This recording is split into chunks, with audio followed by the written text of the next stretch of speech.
When I think of the year 2021 and movies that define that year, there are three that come to mind. Fear Street movies. This was the definition of a you had to be there moment. The build-up of excitement when waiting for the next movie to come out a week later was just unbeatable. Let's just say in a few years' time, when I think of the year 2025, I will definitely not be thinking of this movie. I doubt I even think of it tomorrow, to be honest. Just to preface, this video does include spoilers, so if you haven't seen this film already, I'd recommend watching it and then coming back. Let's start with the writing. The writing in this film made my body have physical reactions so many times from all of the cringy lines. Small-time weed dealer, big-time rebel. I definitely think that the writing was just one of the main reasons this movie just did not hit. I think the actors probably weren't the best with what they could get, which was unfortunately not a lot.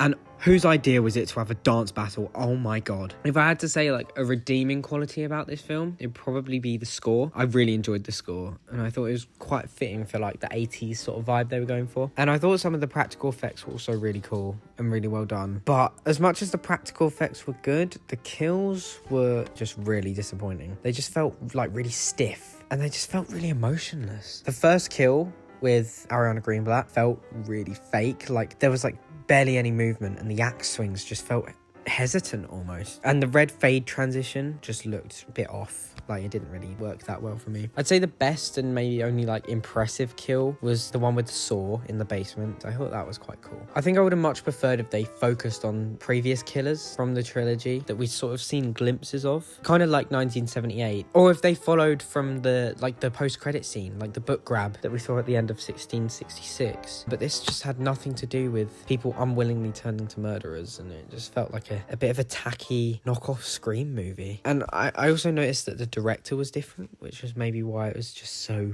off. The original trilogy felt like it knew where it was going so much more. To be honest, I thought the plot twist was going to be that the main character's mum was the killer. I say main character because I genuinely cannot remember her name. Oh, yeah, right. Laurie Granger. But that's another thing. Every character just felt the same and I forgot all their names along with whatever else they had going on. The only character that felt like they had something of worth was the main character's best friend.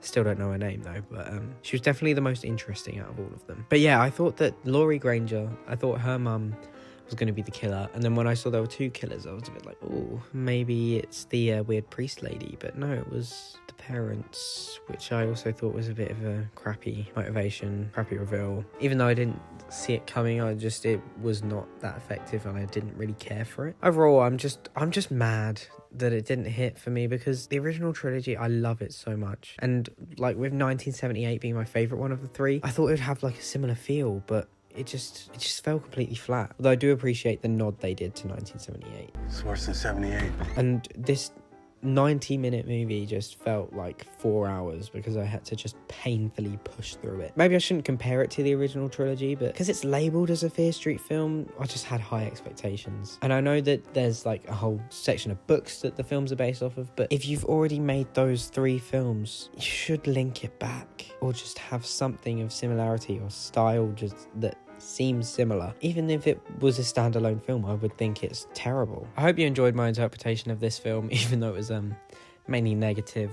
Let me know your thoughts in the comments, and yeah, don't forget to smile.